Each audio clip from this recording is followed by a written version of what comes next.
Gemini, hi! Welcome to Mystic Queen PH. At ito ang inyong energy update for September 16 to 30, 2025. If you're interested in private readings, meron tayong 50% discount sa mga tarot reading services hanggang September 30. Ayan, so kung interesado kayo magpa-private reading, meron tayong link sa description at sa pinned comment. Paka-check nyo na lang information kung paano mag-book for a private reading. And also, please subscribe to our channel to show your support.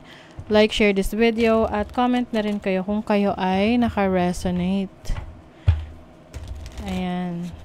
And paalala lang, ang reading na to ay general reading. So, maaari kayong makarelate, maaari hindi. Just take what resonates. Let's see, Gemini, what's the energy? September 16 to 30, 2025. For Gemini. Okay, this is your overall energy, challenge, opportunity, blessing. Oh, wow. Gemini. This makes sense kasi si Uranus nasa Gemini ngayon eh. So, it's time to let go. Okay? It's time to let go, Gemini. Merong kasing sitwasyon sa buhay mo na you are still holding on to it, no? Parang parang ayaw mong pakawalan, ayaw mo i-let go. Pero hindi na talaga nagwo-work para sa'yo. Hindi na siya pabor sa'yo. Oo. You have the 7 of Swords. Nako, merong trust issues, cheating, stealing. Oh, okay. Merong something is ending a situation, connection, relationship na hindi mo na kayang magtiwala. Or, itong taong to hindi na kayang magtiwala sa'yo. So, vice versa yun. Pwedeng reversal yung roles. But, it feels like parang nagiging na kasi. Merong energy ng selfishness, no? Yung tipong, akin lang to, hindi mo din i-deserve yan. Basta ganun. Pwedeng may mga kailangang i-work out na boundaries, no? Maari kasing merong person sa buhay mo na, nagtitake advantage ng kabutihan mo, pinapakita mo kabutihan sa kanya. Whether this is a friend, o kahit ano pang connection mo sa kanya, family, or romantic relationship. May transformation o may ending. 2 of Pentacles. Oh, okay. So, yung iba sa inyo, Gemini, pwedeng relationship na pinagpilian, no? Oo. Syempre, hindi naman magre-resonate para sa lahat. But if you're resonating with this, kung hindi mo na kaya magtiwala sa person that you are dealing with, then it's time to go. Okay?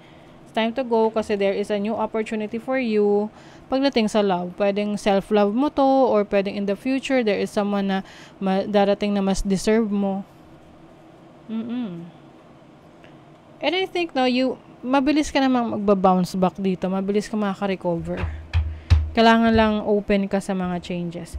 You have the 7 of Pentacles. This is waiting in vain. Maaring meron kang hinihintay na mag-progress, pero wala kang nakikita na progress, na pag-unlad. So, ngayon, i-reassess mo yung situation mo na magsistay ka pa ba? O it's time to leave that situation. This can apply sa isang career, trabaho, or business, or anything or even relationship na nag-expect ka na merong magbago or merong, kumbaga parang nagtanim ka kasi dito no? Syempre, nagtanim ka, nag-effort ka, nag-invest ka ng time, energy mo, and then, ina-expect mo na you will get the rewards. Pero it seems na parang hindi mo nakukuha yung rewards na yun. And you are still holding on to it kahit nasasaktan ka na. And your blessing is after mong mag-let go. Okay? Kasi diba, meron tayong kaya nga sabi nila, nakakatulong rin talaga na to surrender. May mga bagay kasi na kontrolado tayo, na alam natin na we got this, no, na kaya natin masolusyonan. But if ever na merong hindi mo na kayang gawa ng solusyon, malabo na. No, it's time to let that go.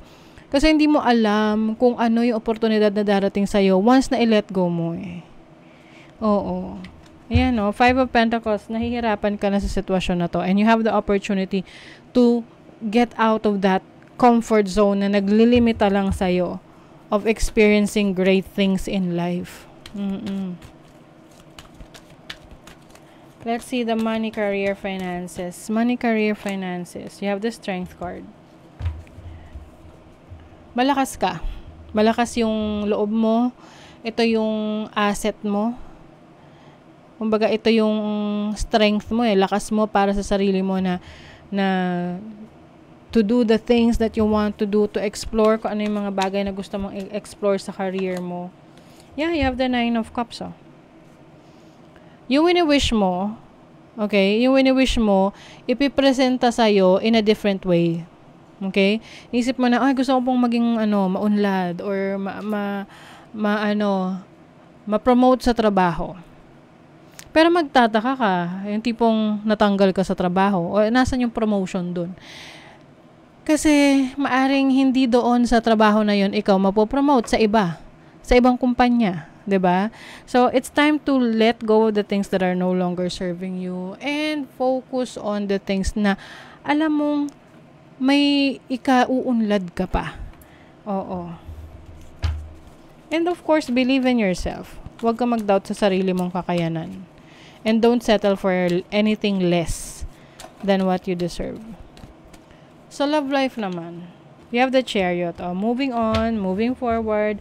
Kung ikaw ay nanggaling sa isang separation, or heartache, heartbreak, napakabilis mo lang mag-move on. Nakafocus ka na sa destination mo.